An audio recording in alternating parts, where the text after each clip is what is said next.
Hello friends, welcome है आपका।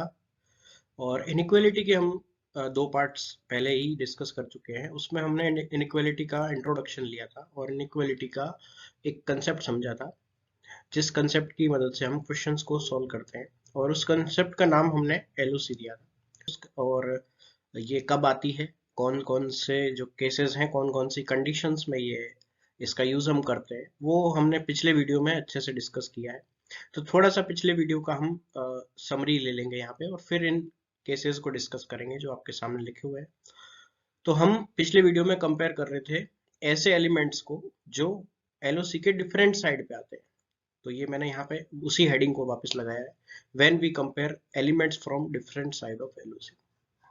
तो जब ऐसा होता है कि जब हम एलओसी के डिफरेंट साइड के एलिमेंट्स को कंपेयर करते हैं, तो हमारे पास आंसर देने के लिए या उसका रिलेशन बताने के लिए क्या होता है, कैन नॉट बी डिटरमाइन। ये आंसर हम देते हैं कि हम रिलेशन नहीं निकाल सकते। और फिर भी अगर आंसर देना हो तो हमको कंक्लूजन के अंदर या ऑप्शन के अंदर पॉसिबिलिटी में तीन साइन चाहिए होते हैं।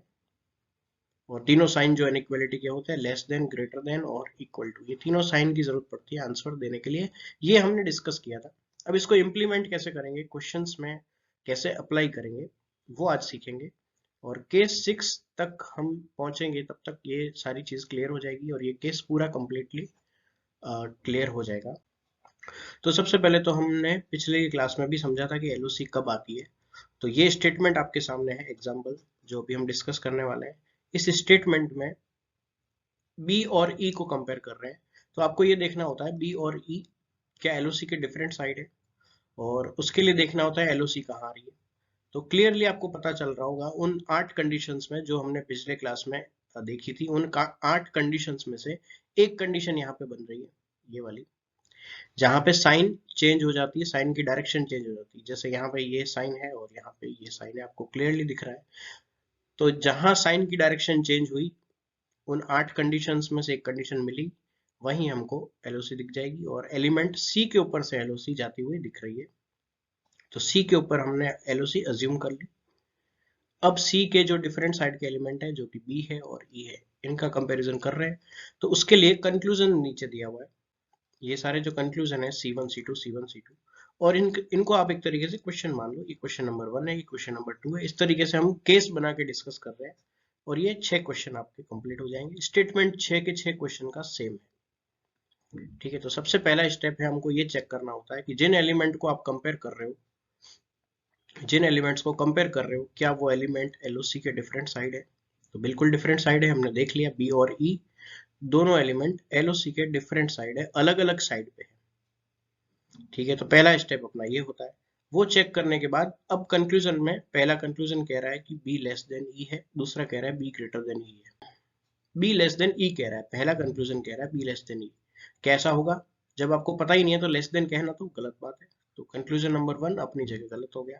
कंक्लूजन नंबर 2, जब आपको पता ही नहीं है कि रिलेशन क्या होगा, क्योंकि एलओसी के डिफरेंट साइड है और हमने डिस्कस किया था सी एंड डी होता है, तो फिर ग्रेटर देन कहना भी गलत है, लेस देन कहना भी गलत है। और फिर भी अगर आंसर देना होता है तो आपको कितने साइन की जरूरत पड़ती है, 3 साइन की। 3 पॉसिबिलिटी होनी चाहिए, क्योंकि दुनिया में आप किसी भी दो एलिमेंट को कंपेयर करोगे तो उसका रिजल्ट क्या होगा, इन 3 साइन की पॉसिबिलिटी में होगा। या तो कोई छोटा होगा, बड़ा होगा या बराबर होगा। इसके अलावा तो कोई चौथी पॉसिबिलिटी बनती नहीं है अगर आप दो चीजों की तुलना करते हो। तो यहाँ जो केस 1 है, इसमें जो तीसरी पॉसिबिलिटी इक्वल टू वाली है वो नहीं है। इसका मतलब आप आंसर क्या दोगे, नाइदर फॉलोज। C1 और C2 दोनों ही गलत है, या बोथ फॉल्स, या सी एंड डी। तो केस 1 का आंसर हो गया नाइदर फॉलोज या बोथ फॉल्स। तो मैं यहाँ आंसर को लिख देता हूँ, नाइदर फॉलोज, और दोनों के ऊपर आपने गलत लगा ही दिया है, तो बोथ फॉल्स हो गया। कैसे भी आंसर लिखा हो सकता है, ज्यादातर नाइदर फॉलोज लिखा होता है, दोनों में से एक भी फॉलो नहीं कर रहा है। अब केस 2 की बात करेंगे हम। केस 2 में b is equal to E, B less than E. भाई कंपेयर तो b और e को ही कर रहे हैं हम हर क्वेश्चन में।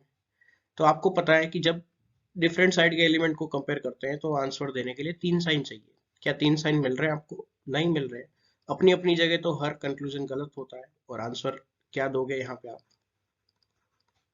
नाइदर फॉलोज, एक भी फॉलो नहीं कर रहा है। अब आ जाओ आप केस 3 पे। केस 3 में कंक्लूजन नंबर 1 क्या बता रहा है कि बी ग्रेटर देन है या इक्वल है, कि बी या तो बड़ा है या बराबर है। तो दो पॉसिबिलिटी तो यहाँ आ गई, दो साइन तो यहाँ आपको मिल गए। जो ये 3 साइन आपको ढूंढने होते हैं उसमें से 2 साइन तो पहले ही कंक्लूजन में मिल गए, और तीसरा साइन लेस देन का दूसरे कंक्लूजन में मिल गया। तो इस तरीके से हमको तीनों साइन केस 3 में मिल गए हैं। तो अब अपनी अपनी जगह दोनों कंक्लूजन गलत होते हैं, इंडिविजुअली गलत होते हैं, लेकिन दोनों को आप एक साथ देखोगे, दोनों को एक साथ देखोगे तो आप आइदर और का केस लगा सकते हो। आइदर C1 और C2 यहाँ पे लगेगा आंसर। तो यहाँ आइदर C1 और C2 आंसर हो जाएगा।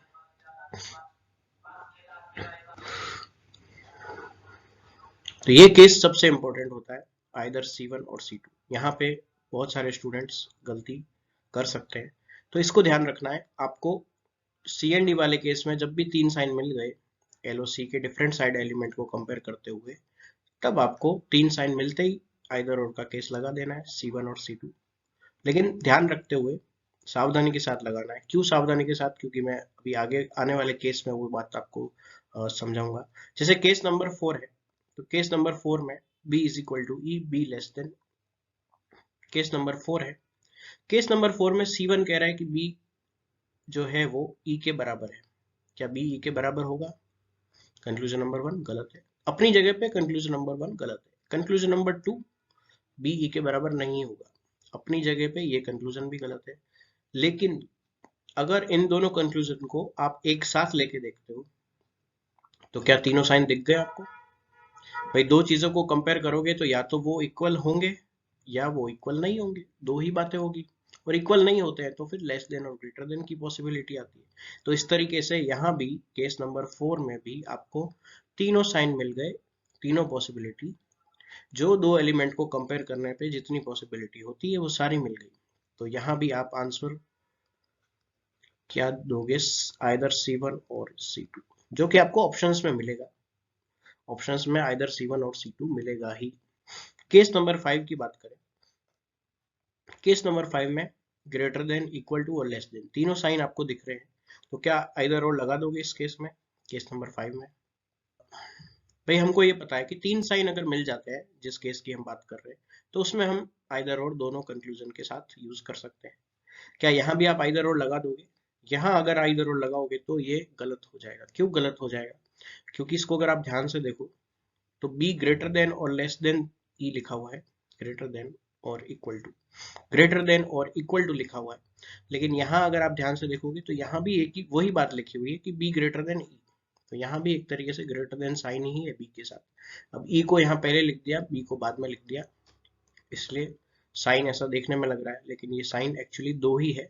ग्रेट बी ग्रेटर देन ई और बी इक्वल टू ई, ये दो ही साइन यूज हो रहे हैं। तो यहाँ आप बिल्कुल CND नहीं लगा सकते, यहाँ पे आप बिल्कुल आइदर और नहीं लगा सकते। तो यहाँ पे जो आंसर होगा वो बोथ फॉल्स या नाइदर फॉलोस। और केस नंबर 6 की बात करें, तो केस नंबर 6 तो बिल्कुल क्लियरली दिख रहा है आपको, तीनों साइन मिल रहे हैं, ग्रेटर देन, लेस देन और इक्वल टू। तो जब भी तीनों साइन मिलते हैं तो फिर आप तीनों कंक्लूजन को एक साथ देखते हैं। अपनी अपनी जगह हर कंक्लूजन गलत होता है, लेकिन आप तीनों कंक्लूजन को एक साथ जब देखते हैं तो फिर आप बेस्ट आंसर क्या देते हैं? C1 और C2 और C3। तो इसका आंसर क्या होगा? C1 और C2 और C3। अब इसमें आइदर और क्यों नहीं लगा सकते? क्योंकि आइदर और हमेशा दो के केस में लगता है, दो कंक्लूजन के केस में।